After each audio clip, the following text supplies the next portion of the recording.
Boa tarde a todos. São 15 horas. É o combinado para nós começarmos essa apresentação dentro da chamada Semana Nacional de Ciência, Tecnologia e Inovação, que agora se transformou com a pandemia no mês da Ciência, Tecnologia e Inovação, com essas transmissões online. Eu, inicialmente, agradeço à PR5 e à universidade por ter aberto esse espaço para apresentação.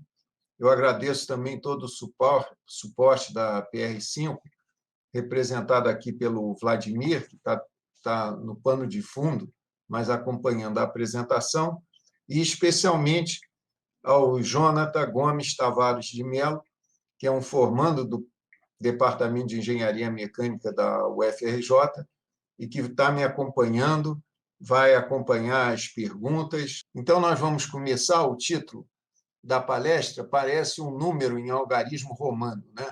Mas, no fundo, a ideia aqui é introduzir uma nova sigla, VLM, para Veículo de Levitação Magnética.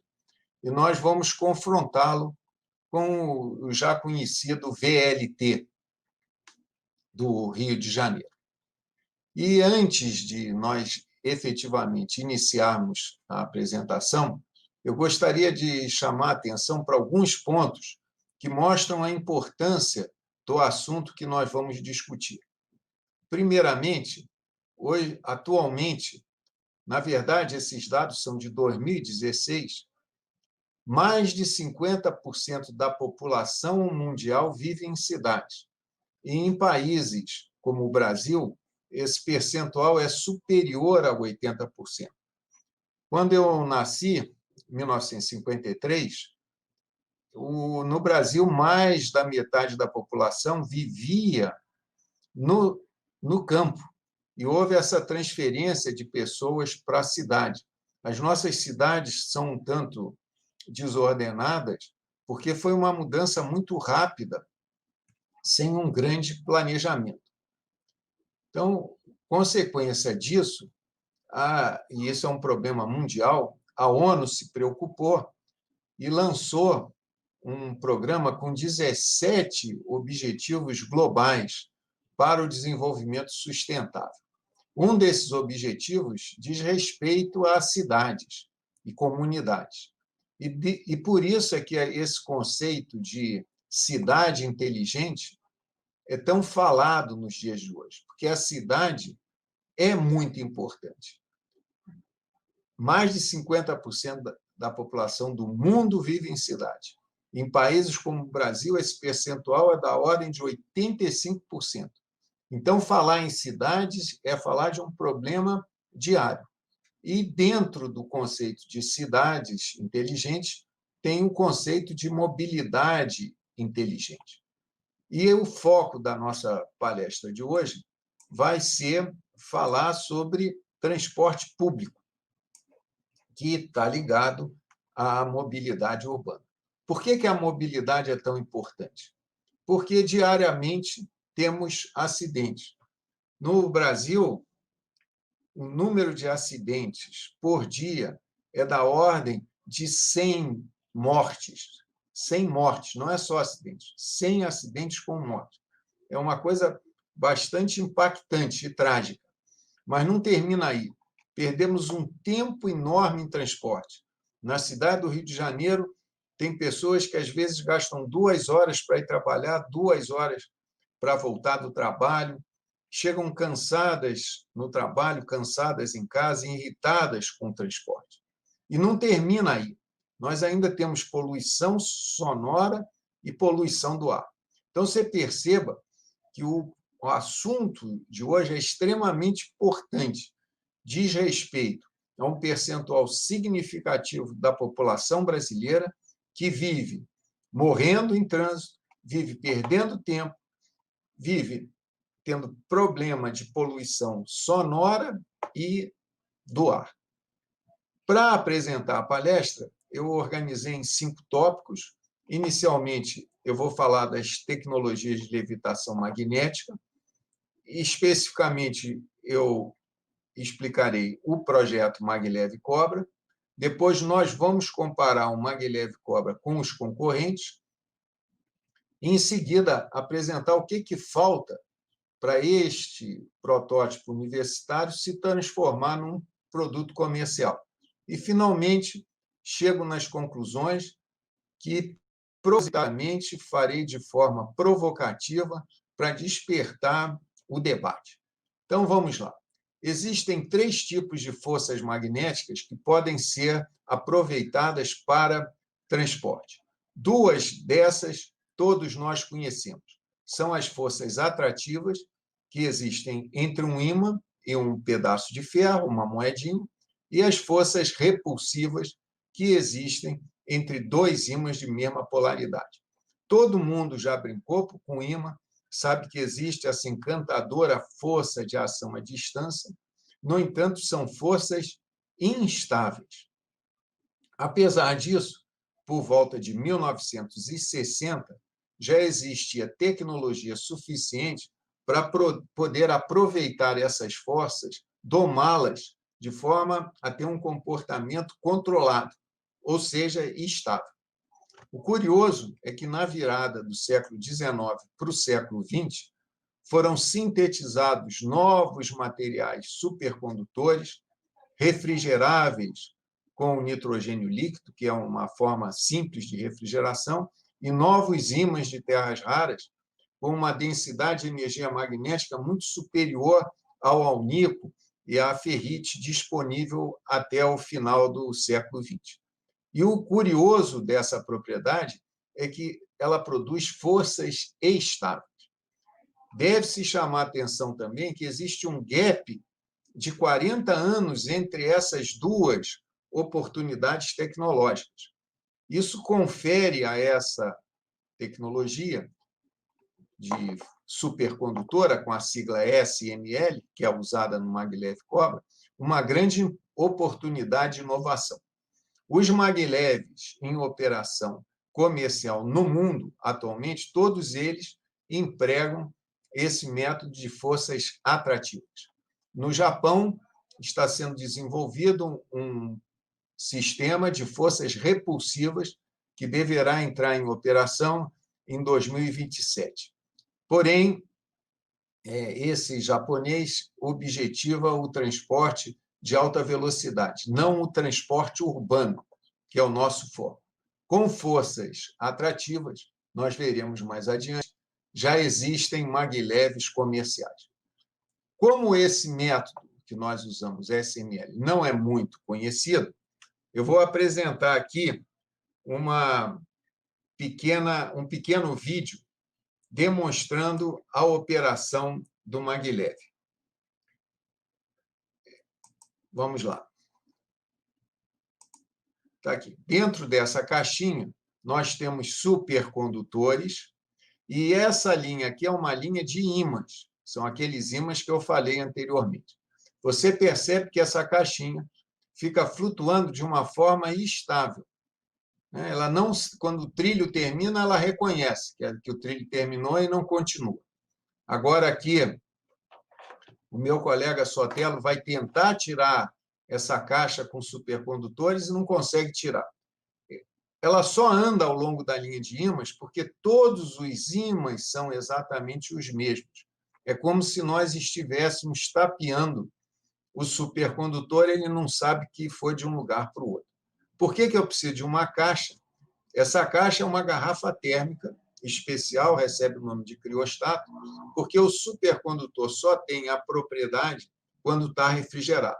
Dentro dessa caixa, nós colocamos o nitrogênio líquido, que a temperatura dele é menos 197 graus Celsius, é uma temperatura baixa, mas ele fica, o nitrogênio ali, durante o dia todo. É como se fosse uma excelente garrafa térmica, que eu colocasse o cafezinho de manhã e, no final do dia, o café estava quente da mesma forma.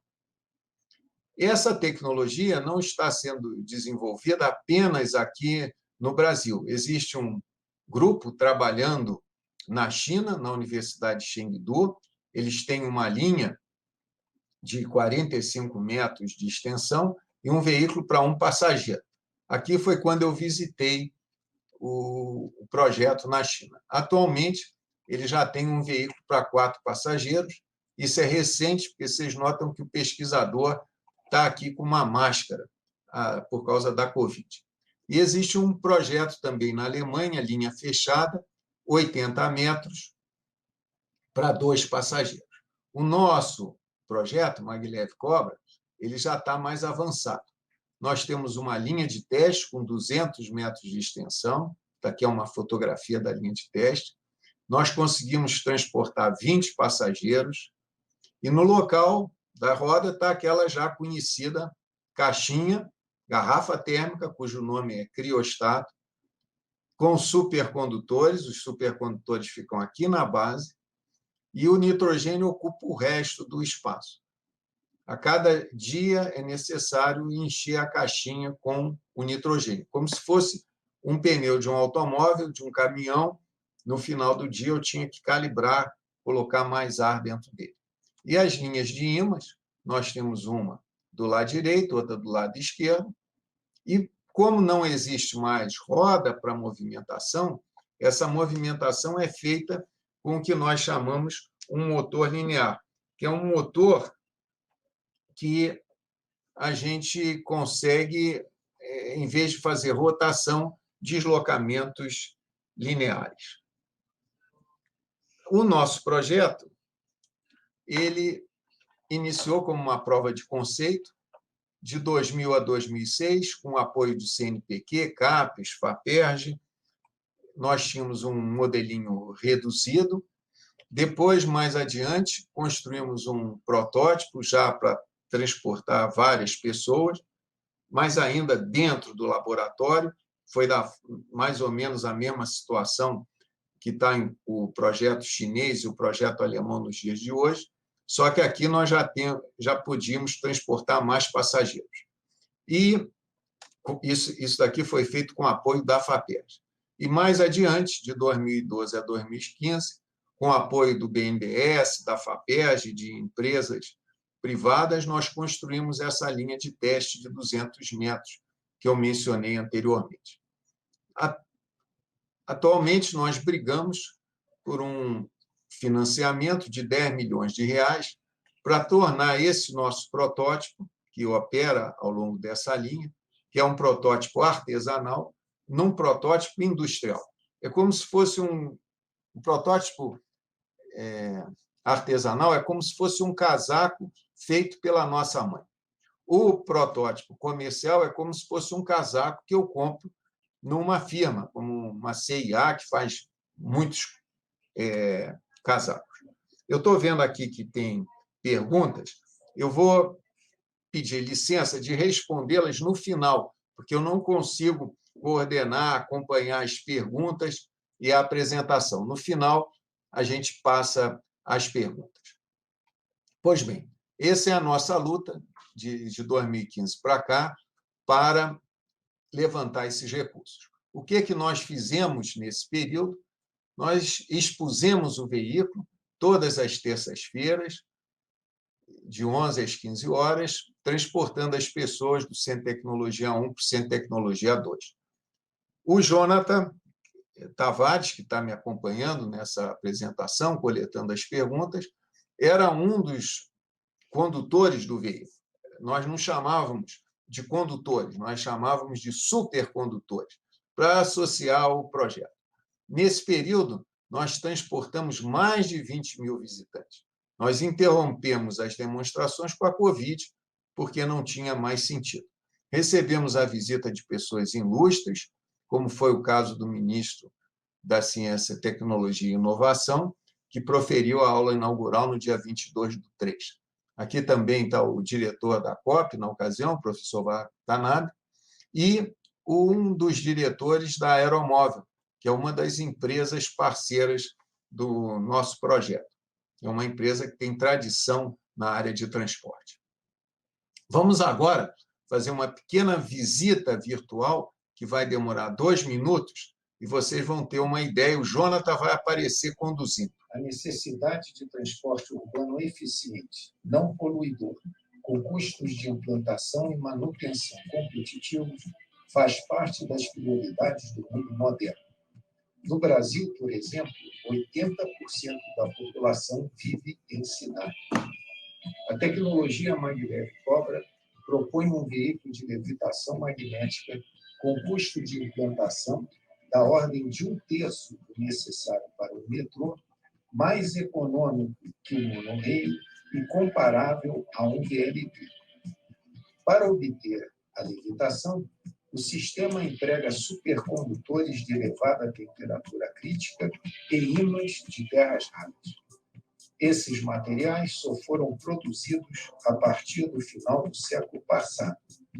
Ainda não existe, até a presente data, um veículo do tipo aqui proposto em uso comercial, o que lhe confere originalidade, oportunidade de inovação e crescimento tecnológico. A tração é obtida por ação de um motor linear, tecnologia que também abre novas portas para o parque industrial brasileiro. Por não depender de aperto mecânico, o Maglev Cobra, além de menor consumo energético, não produz poluição sonora, podendo se harmonizar com a arquitetura das cidades em vias elevadas, apresentando uma imagem futurista dos locais onde foram instalados. A UFRJ, através da COP, com a participação da FAPERJ, BNDES e empresas privadas, desenvolveu o protótipo aqui apresentado.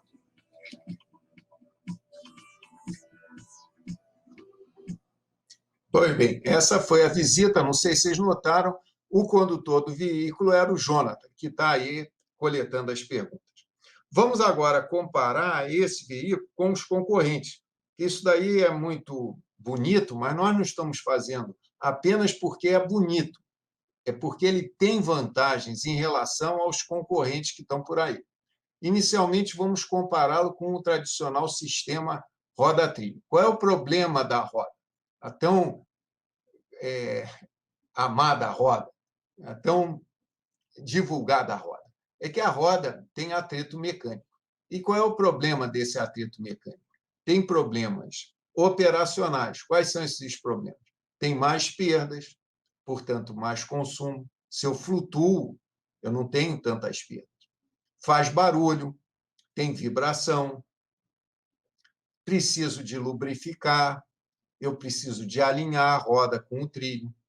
E eu tenho limitação de aceleração e frenagem, porque se eu tento acelerar muito rápido, ou frear muito rápido, a roda vai patinar. A gente tem essa experiência do automóvel, quando o piloto quer sair rápido do sinal, né? Dá uma arrancada rápida, tem um deslizamento. No Maglev, esse problema não existe. E, além disso, tem problemas construtivos. Um problema construtivo é a limitação de declividade. Quando eu dependo do atrito roda-trilho, eu não posso subir uma rampa muito inclinada. Em veículos de roda de aço e trilho de aço, essa declividade é sempre inferior a 5%, ou seja, em 100 metros eu só consigo subir 5 metros. Com a tração linear, essa limitação é apenas dada pelo conforto dos passageiros. E tem um outro detalhe muito interessante. No sistema roda-trilho, toda a carga está concentrada no ponto de contato da roda com o trilho. Quando eu consigo distribuir a carga, a gente tem a experiência na praia com as pranchas, eu consigo flutuar. Como é que essa moça está flutuando? Porque o peso dela não está concentrado no ponto de contato do pé com a água, foi distribuída ao longo de toda a prancha. O Maglev é a mesma coisa, eu distribuo o peso de todo o veículo ao longo dele, e com isso os esforços sobre as estruturas civis são muito menores. Então, essas são vantagens da levitação em relação ao roda-trilho. E tem outra. Nós vamos comparar o Maglev Cobra com os outros Maglevs que trabalham com forças atrativas. Os Maglevs que trabalham com forças atrativas, que são sistemas instáveis. Você já brincou um ímã e uma moedinha. Você vê que ou a moeda gruda ou ela cai. Você precisa um aparato todo, isso é domínio técnico, mas é feito pelos chamados eletroímãs, consomem ferro, cobre, são pesados, precisam de sistemas de controle, sensores, atuadores, baterias de backup. Então, só para sustentar o veículo, você precisa disso tudo. No maglev Cobra, tá, para sustentar é já nosso conhecido criostato. Sobre cada criostato desse, eu consigo suportar 200 quilos. A consequência também do fato do veículo ser mais leve, você vê aqui estruturas elevadas de maglevs comerciais. Esse daqui é no Japão, em Nagoya, que opera desde 2005, transporte urbano. Tem esse da Coreia, operando desde 2016, e o de Changsha, na China, desde 2016. A China tem um outro maglev comercial, operando em Beijing desde 2017. Mas, se você compara essas vias elevadas com a nossa via elevada, você vê que o nosso é muito mais esbelto, porque o nosso veículo é mais leve do que os outros maglevs. E tem um outro detalhe muito interessante, que é o chamado aparelho de mudança de via. Quando eu preciso mudar a direção, vamos dizer, aqui é uma direção em linha reta, eu quero vir para uma direção curva. Eu preciso ter a movimentação da via. Nos equipamentos de mudança de via tradicionais, quem se movimenta é o trilho, apenas o trilho. Aqui, quem tem que se movimentar é a via. Eu trouxe um pequeno vídeo para mostrar isso, porque realmente é uma coisa surpreendente. Presta atenção, aqui a via vai se movimentar, sair de uma posição para outra, para mudar a direção do veículo. Isso é um equipamento pesado e sofisticado. No maglev Cobra, como é que vai ser? Eu tenho ímãs e aqui no local da bifurcação eu coloco eletroímãs. Quem não conhece eletroímãs, são ímãs que eu consigo controlar através da passagem de uma corrente elétrica.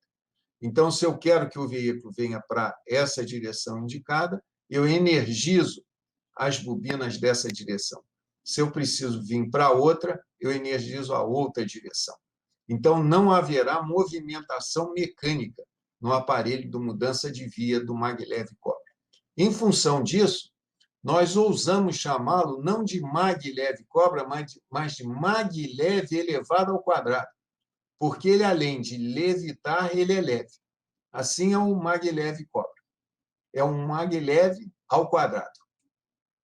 Vamos comparar agora o custo de implantação com os outros modais que conhecemos. O BRT do Rio de Janeiro foi construído ao preço de 30 milhões de reais por quilômetro em cada sentido. Então, se for ida e volta, 60 milhões. O VLT do Rio de Janeiro ficou a 40 milhões de quilômetros por sentido. Ida e volta seria 80. O monorreio de São Paulo optou pelo monorreio, o custo é maior, 60 milhões de quilômetro por quilômetro. E o metrô, a linha 4, ficou a 300 milhões, mas pelo fato do metrô realmente ser uma obra mais cara, por ser toda, muita coisa em túnel, submerso, e por ter uma capacidade de transporte maior do que a do VLT, monorreio e BRT. O nosso maglev Cobra tem uma capacidade de transporte similar ao do BRT, monorreio e VLT, mas o preço é comparável ao do VLT. Por isso é que no título, né, a gente botou VLN pelo VLT. Isso é custo de implantação. O custo de manutenção vai ser menor, porque não tem atrito, não tem lubrificação, e a qualidade de vida vai aumentar, porque não vai fazer ruído e também não vai interferir com a vida da cidade. Alguém, depois de uma palestra, disse que o maglev Cobra era um brioche, se lembrando lá da dona rainha Antonieta da Revolução Francesa, né, que disse que a população podia comer brioche se não tivesse pão. Mas eu pergunto para vocês, será que o maglev Cobra é um brioche ou um pãozinho de padaria? Para mim, ele está mais para um pãozinho de queijo, porque ele é bem brasileiro, feito aqui no Brasil, bolado no Brasil. E, além disso, a beleza desse projeto está nos desdobramentos que ele permite. Nós vamos poder fabricar ímãs de terras raras, e o Brasil possui esse elemento que é chamado de terras raras. Na tabela periódica, vocês devem estar se lembrando, lá fica na parte de baixo, um pouquinho destacada da parte central da tabela periódica. E os ímãs têm muitas outras aplicações, não só para isso. Em motores elétricos, eles são empregados. Nos automóveis, hoje em dia, tem vários ímãs. Nós vamos também incentivar a fabricação de supercondutores, que tem inúmeras aplicações na engenharia elétrica e principalmente agora para o século XXI. Vamos incrementar a parte de conversores de potência, que é necessário para controlar o movimento do motor linear. Isso daqui é de interesse da WEG. Todos os conversores de potência que nós usamos são fabricados na WEG, que é uma indústria nacional. Fabricação de vagões leves, que eventualmente seria interesse da Embraer ou da Marco Polo ou da própria aeromóvel. Tração linear, que é um motor que, em vez de ser para rotação, ser para deslocamento linear, que tem muitas aplicações industriais também, em movimento de portões, esteiras rolantes. Vamos impactar os padrões arquitetônicos pela beleza da nossa proposta. E um outro detalhe, que é um desdobramento dessa tecnologia, são mancais magnéticos, que é a mesma situação, só que, em vez de ser para um deslocamento linear, é para uma rotação. Os motores vão poder rodar a altíssimas velocidades, porque a sustentação dele não vai depender mais de mancais mecânicos, ele vai flutuar. Essa tecnologia tem um congresso internacional que iniciou em 1980. A 17ª edição desse congresso deveria ser agora, em agosto de 2020, o Simpósio Internacional de Mancais Magnéticos. Seria a primeira vez aqui no Hemisfério Sul, e ele é realizado a cada 2 anos. Uma grande honra, nós temos sido aceitos, temos a nossa candidatura aceita para organizar o congresso. Em função da Covid, ele foi adiado para 2021, mantendo os mesmos dias de 18 a 21. Ou seja, dá tempo de participar, vocês podem entrar no nosso site, vai ser muito legal entrar lá, que vocês vão ver o globo girando. E aproveitamos a ocasião para quebrar o paradigma dessa necessidade do norte estar em cima, porque o norte não tem a mínima necessidade de estar em cima, pode estar embaixo também. Mas o que falta, né, para nós levarmos o maglev a um produto industrial, que ele é um produto artesanal? Como eu disse, é aquele casaco feito pela nossa mãe ou a nossa avó. Nós precisamos de 10 milhões de reais, que é o valor que estamos lutando. Esses 10 milhões vão botar muita coisa do Brasil para funcionar. O que pretendemos fazer com esse dinheiro? Pretendemos, primeiro, produzir um veículo industrial. Não é o casaquinho feito pela mamãe, é um que eu vou comprar no CIA. Posso fazer quantos veículos eu precisar. Vão ter padrões, processos para construir vários veículos iguais. Nós vamos melhorar o sistema de tração linear, nós vamos tornar o veículo autônomo, não vai ser mais preciso o Jonathan estar conduzindo o veículo, não que ele vá ser desempregado ou demitido, tem outras coisas mais interessantes para ele fazer. E outro ponto importante, nós vamos poder diariamente operar esse veículo na cidade universitária, ligando o antigo centro de tecnologia ao novo centro de tecnologia. Então, é a ideia de se partir do artesanal para o industrial por 10 milhões. Agora, fica a dúvida, né? Por que isso daí demora tanto, né? Nós estamos desde 2015 trabalhando nesse sentido. Primeiro, eu queria dizer que todos os outros maglevs do mundo desde a concepção até a implementação, demoraram 40 anos. Nós estamos trabalhando há 20 anos. Mas eu gostaria de lançar aqui algumas ideias. Isso são ideias que eu coloco para a crítica de vocês. Isso é praticamente uma opinião minha, resultado da observação de fatos. Eu estou me afastando de qualquer sonho, de qualquer tendência política. Estou apenas observando fatos. E começo chamando a atenção que, para qualquer guerra, para qualquer luta, para a gente vencer, são necessárias ações de natureza tática e ações de natureza estratégica. Isso vale, por exemplo, quando se joga uma partida de xadrez. Mas, digamos, você não conhece xadrez, você conhece certamente futebol. Já sabe que não adianta você ter jogadores excelentes que sabem driblar, dominar a bola, dar um passe, bater uma falta, um pênalti, se você não tiver uma ação de natureza estratégica que coordene a ação desses jogadores. Eu acho que a gente não esquece que o Brasil já perdeu de 7-1 para a Alemanha. E os jogadores que estavam em campo eram de primeira linha, mas faltou a estratégia de jogo. E aí entramos mal. A minha tese é que, no Brasil, em termos de tecnologia, nós somos competentes taticamente, mas muito fracos em estratégia. Parecemos aquela seleção que perdeu de 7-1. Estamos toda hora em tecnologia perdendo de 7-1. E passo a demonstrar, como se fosse uma defesa de tese numa universidade, esta minha proposição.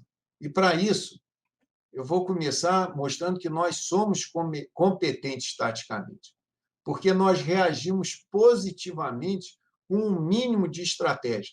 E, para isso, nós temos exemplos realmente sensacionais. Por exemplo, o Proálcool. É incrível você abastecer o seu automóvel com álcool, em qualquer posto, em qualquer lugar do Brasil. A agricultura, o que a presença da Embrapa não fez na agricultura brasileira? A própria exploração do petróleo, o Brasil consegue façanhas que os outros países aprendem conosco. A própria Embraer é um outro exemplo. Com um pouco de estratégia, nós mostramos que somos competentes taticamente. O próprio Maglev Cobra é um exemplo disso. Nós estamos na frente de Alemanha e de China, com um pouco de estratégia. Mas nós somos fracos de estratégia. Para isso, é necessário classificar como é que eu vou mensurar a estratégia, através de um conceito. A estratégia tecnológica se materializa com recursos financeiros sistemáticos. Essas frases são do meu colega Luiz Antônio Silveira Lopes, que é professor do IME na área de transporte. Assim é que eu posso ver se existe uma estratégia tecnológica, se existem recursos financeiros de modo sistemático. Se nós formos ver a história do Maglev Cobra, de 2000 a 2014, isso existiu. Nós culminamos com a Conferência de Levitação Magnética de 2014. Inauguramos o Maglev Cobra naquele dia, que foi 1º de outubro de 2014, final de 2014, e nisso foram investidos 17 milhões. Eu não tenho o que reclamar. Recebi apoio do BNDES, recebi apoio da FAPERJ, da Secretaria de Assuntos Estratégicos. Teve uma série de empresas que entraram naquele sistema de parceria público-privada, como se fosse a Valorec, a White Martins, a OAS. Outras empresas venderam os serviços a preço de custo, como foi o caso da Tecton, da Equacional, e eu ainda contei com o apoio de empresas incubadas da UFRJ, como foi a Olos, que construiu o veículo, e a Cirrus, que fez o sistema de frenagem. Mas o que aconteceu daqui? Qual foi o problema? Eu comecei a pegar dados e verifiquei que os orçamentos dos principais fundos de apoio à pesquisa, FNDCT, CNPq, CAPES, de 2000 a 2020, eles tiveram um crescimento e aqui começaram a decrescer. Isso vale também para o Fundec, que é um fundo de desenvolvimento do BNDES, para a FINEP. Aconteceu aqui, em 2015, uma quebra nesse apoio continuado à ciência e tecnologia, que faz parte daquela estratégia mencionada anteriormente. Fui ver qual é o percentual da indústria no produto interno bruto do Brasil. Ela cresceu, chegou a um nível razoável, 25%, e voltou, decresceu, uma pequena recuperação no plano real e voltou a decrescer novamente. Então, percebe-se que a indústria, a participação industrial, o interesse pela indústria no Brasil não é tão grande assim. Isso é um fato que a gente tem que reconhecer, analisar, perceber a importância disso e tentar reverter o quadro. Nesse período de 2015 para cá, nós fizemos boas parcerias com empresas, por exemplo, a Aeromóvel, que eu já mencionei, para transporte, a Equacional, para motores lineares, a Codenge, para ímãs de terras raras, mas todas são empresas pequenas, que elas não têm capacidade de grande investimento. E, além disso, outras empresas nacionais e estrangeiras têm sido nossas parceiras para tornarmos esse produto um produto comercial. Eu escrevi uma pequena história sobre o Maglev, lancei quando nós comemoramos 5 anos de operação, no dia 1º de outubro, e agora, no dia... foi 2019, e agora, em 2020, com 6 anos, eu atualizei e disponibilizei na internet. Eu estou pedindo para o Jonathan colocar esse link, que é impossível copiar esse negócio, né?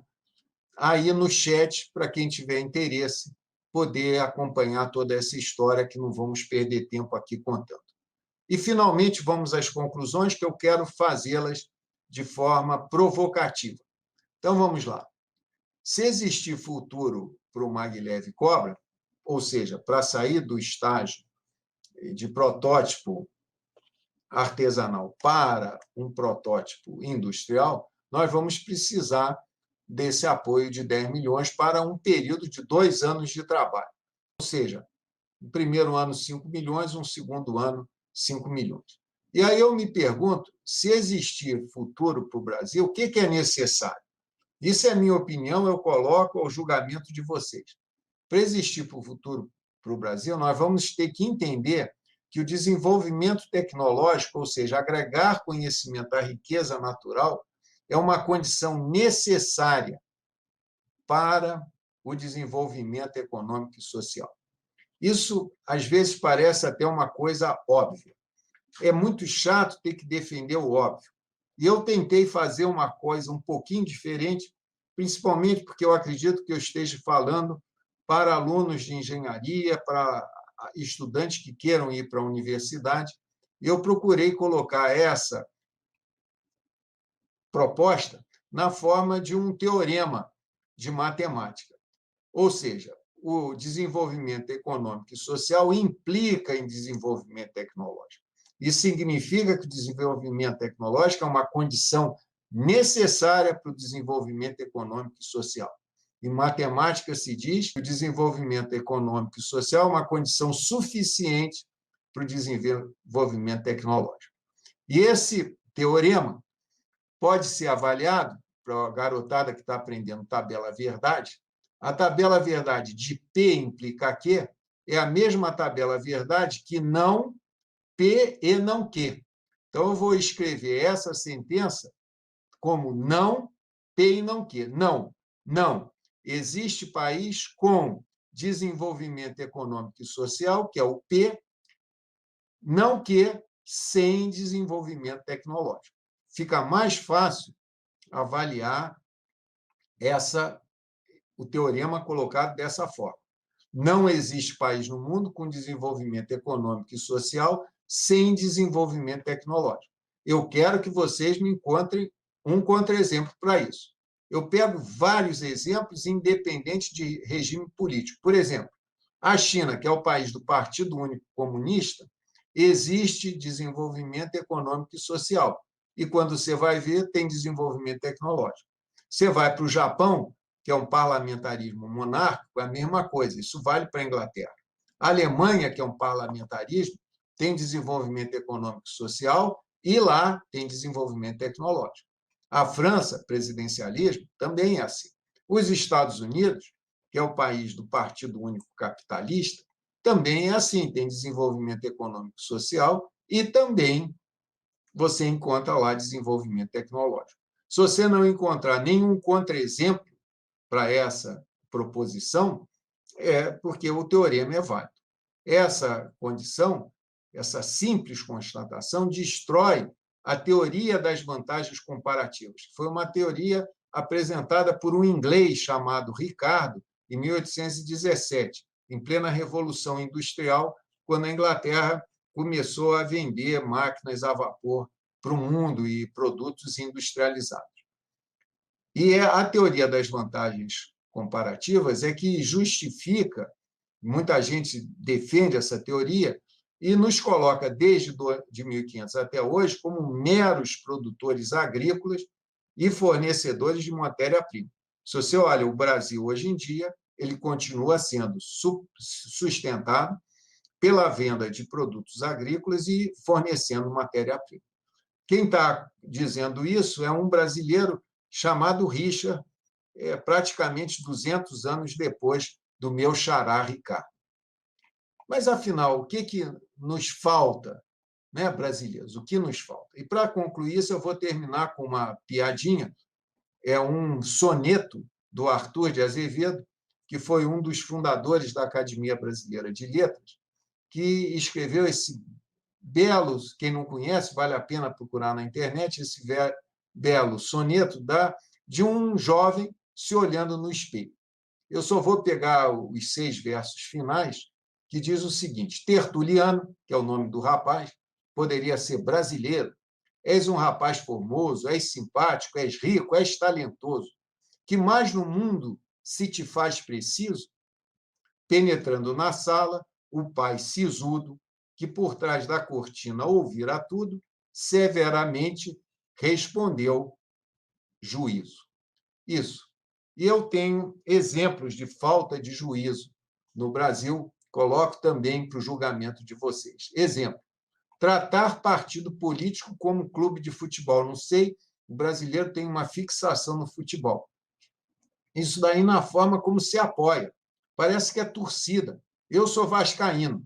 O Jonathan é flamenguista. Ele vive implicando comigo. O Vasco vive perdendo. Mas para mim não interessa. Eu sou Vasco. Eu visto camisa do Vasco.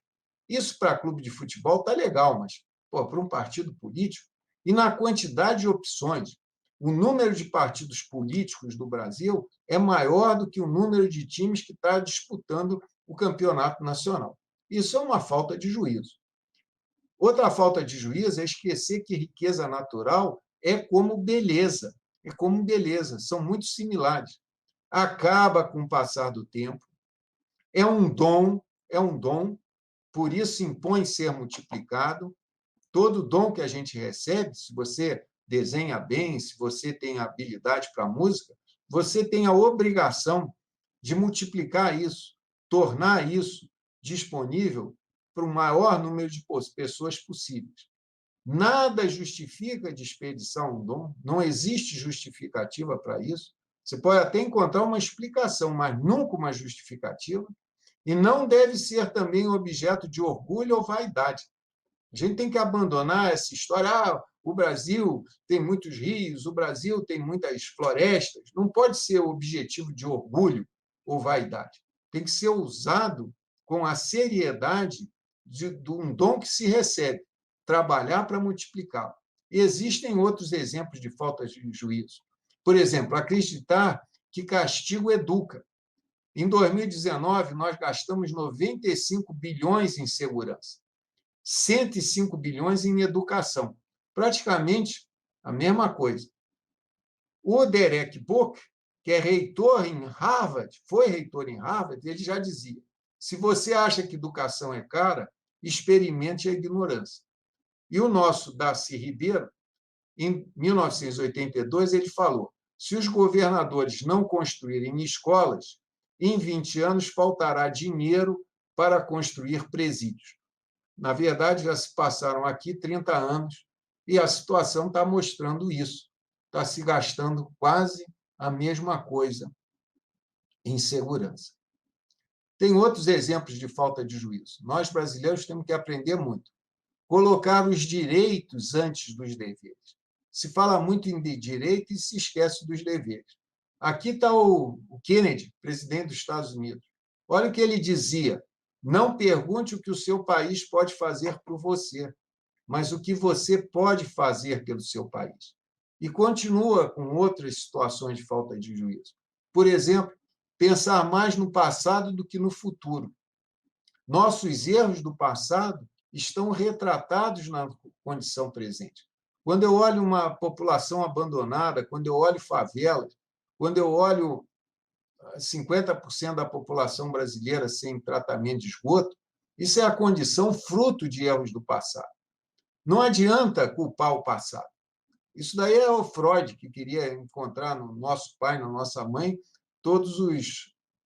a explicação para todos os nossos problemas. Isso não adianta nada. A gente tem que olhar para o futuro. Isso é a visão do Viktor Frankl, que também é um psiquiatra que substituiu o Freud na cátedra de Viena. É como se estivéssemos dirigindo um automóvel. A gente dá uma olhadinha no retrovisor, mas tem que estar mais atento para frente. E eu me pergunto se, afinal, nós somos águia ou galinha, nascemos para ficar ciscando o chão ou para alçar voos grandiosos. Se bem que eu não gosto muito desse negócio de águia, não. É um animal de rapina.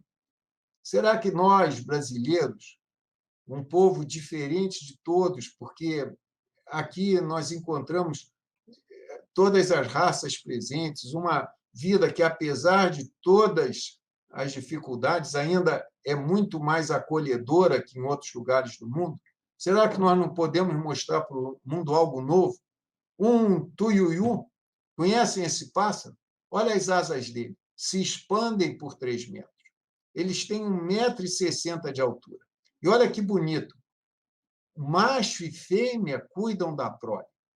Não é só a fêmea que cuida, o macho e a fêmea. Eles podem voar centenas de quilômetros e estão espalhados pelo Brasil todo.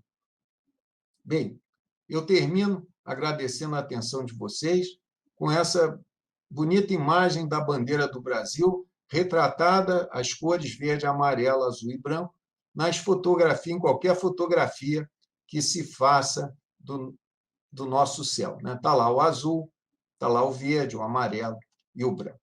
Bom, muito obrigado pela atenção. Eu vou parar de compartilhar a tela e voltar a me colocar plenamente para vocês. Peço desculpa pela interrupção aí, eu devo ter cometido algum engano e acabamos demorando 1 hora. O Jonathan mandou aqui algumas perguntas, eu vou passar para tentar responder. Então, a primeira pergunta é da Valéria Cristina. Ela pergunta um exemplo de força repulsiva. Valéria, se você pega 2 ímãs com a mesma polaridade, 2 nortes, você nota que a força é de repulsão. Se você bota 2 suls, um contra o outro, é uma força de repulsão. E nota que isso daí é instável, você não consegue manter aquilo flutuando o tempo todo. Você precisa de sistemas de controle para acertar e tornar aquilo dali útil para você. É como se fosse, digamos, um cavalo selvagem. Você consegue domesticá-lo, mas você tem que botar um arreio, uma sela, e trabalhar para conseguir dominá-lo. Porque se deixar ele solto, é selvagem, você não consegue. Assim são essas forças atrativas e repulsivas. E ela pergunta por que ele flutua, não é? Porque existe essa força, não é? Porque ela não é tipo presa na base. Ele flutua porque existe uma força de ação à distância que permite esse fenômeno mágico. E o caso estável se conseguiu com os ímãs e os supercondutores. Os ímãs de terras raras, que têm uma elevada densidade de energia magnética, eles são muito, digamos, mais fortes do que um ímã de ferrita ou de alnico, que você está acostumado, e esses supercondutores que permitiram refrigeração com nitrogênio líquido. Não sei se está respondido. O Caio pergunta: poderia integrar o VLM nas vias do BRT? A princípio poderia, o Caio, mas uma das vantagens do VLM é eu tê-lo numa via elevada, segregado da cidade. A cidade continua circulando embaixo e ele não perturba. O BRT ele perturba a vida da cidade, que nem o trem, né? Ele perturba. Se você vai para o subúrbio do Rio de Janeiro, pergunta: você mora do lado de lá ou do lado de cá da linha? O próprio VLT que circula dentro do Rio de Janeiro, ele perturba a vida da cidade. Se vocês não conhecem a história do Rio, aqui na cidade do Rio de Janeiro, nós tínhamos 200 quilômetros de bonde, 200 quilômetros de linha de bonde, funcionando na época que o governador era o Carlos Lacerda. E ele rompeu o contrato, na época, com a Light, sob a alegação que o bonde atrapalhava a vida da cidade. Agora, quando foram construir o VLT, para cavar as ruas e colocar trilhos, encontraram os trilhos do bonde antigo. Então, o problema desses modais BRT, VLT, é que eles estão interferindo na vida da cidade. O monorrail de São Paulo está numa via elevada, mas é uma via pesada. O Maglev Cobra ele ficará destacado da rua, a cidade circula embaixo, mas em vias esbeltas ele vai passar, não vai fazer barulho. Tem uma pergunta do Guzman: que estados ou cidades do Brasil poderiam ser alvo do Maglev? Toda cidade, e especialmente cidades muito populosas, que têm dificuldade de construção, você tem uma interferência mínima para construir. Não é só as cidades do Brasil, para a cidade do mundo. Nós fazendo Maglev Cobra não é para vender só para o Rio de Janeiro, nem só para o Brasil, é para irmos para o mundo. O Guzman tem mais uma pergunta: que financiamentos tem no Brasil para apoiar o Maglev? As instituições privadas estão interessadas no desenvolvimento do projeto? Excelente pergunta, Guzman. Esse daí é onde dói o calo, né? Então, financiamentos. Algumas linhas de financiamento, porque, note, o nível que nós chegamos de maturidade já não tem muito espaço para CAPES, CNPq, mesmo para FAPERJ. Nós já estamos falando em grandezas da ordem de 10 milhões de reais ou mais.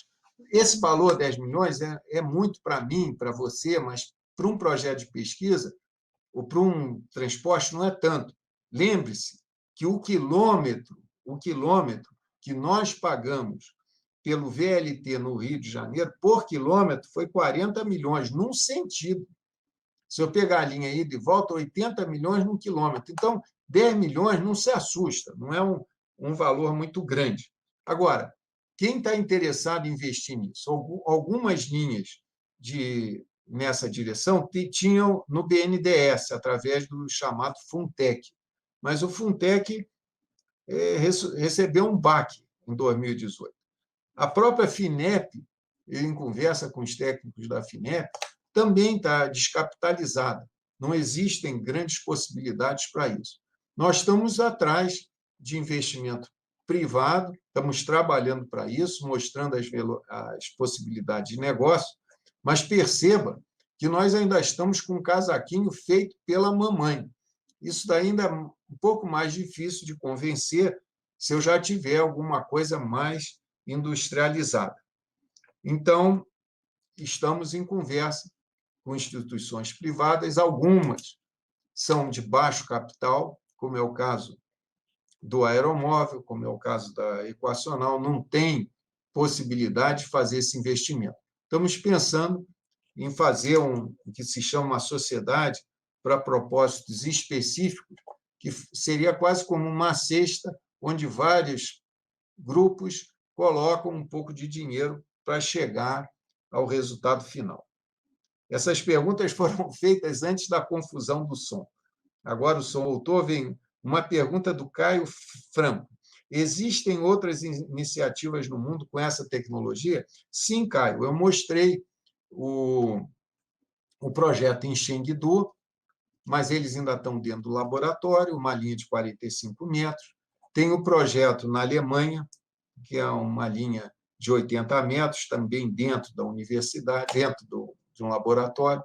Existem projetos na Itália, em Portugal, na Rússia, em escala ainda menor, ainda em modelo reduzido. Quer dizer, é uma tecnologia que está chamando a atenção no mundo. Daqui a um tempo, se nós não conseguirmos esse investimento, certamente outros chegarão lá, porque é bastante promissor.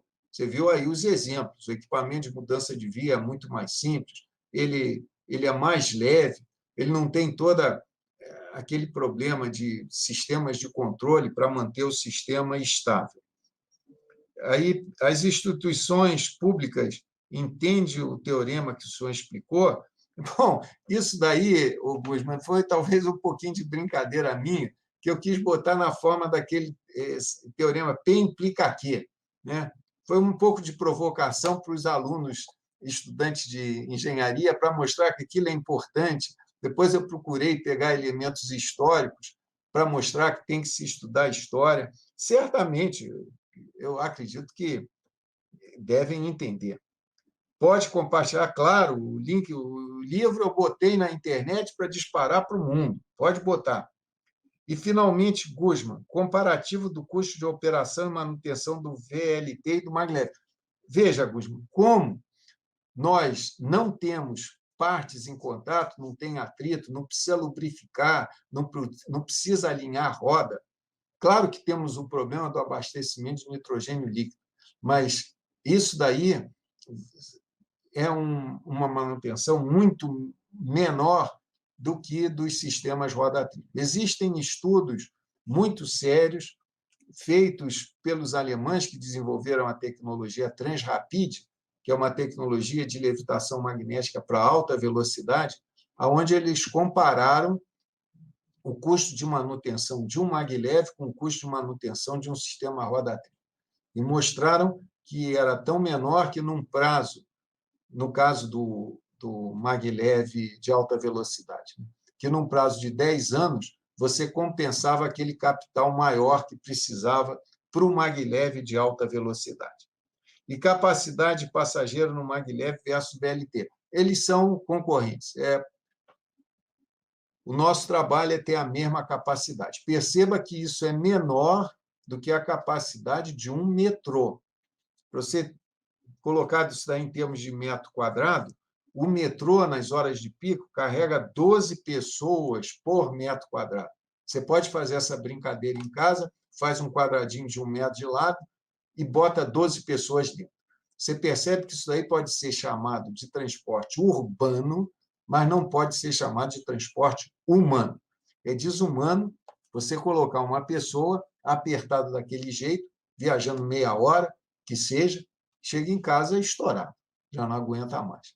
Nosso limite é da ordem de 6 passageiros por metro quadrado, o que já está no limite do razoável. Se você puser esse quadradinho de 1 metro quadrado, com 6 pessoas dentro, você ainda vê que está aceitável.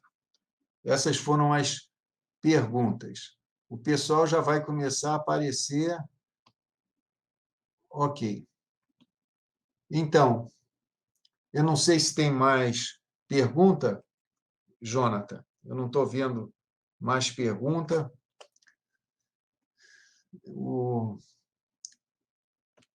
É um pouco estranho, né? Um sistema que a interação é muito distante, né? É através do Jonathan que manda uma mensagem pelo WhatsApp que eu sei como as coisas estão acontecendo. Mas eu espero que, apesar dessa dificuldade, tenha conseguido transmitir alguma coisa para vocês. Se ainda tiver alguma pergunta, eu estou à disposição. Muito obrigado. Até a próxima.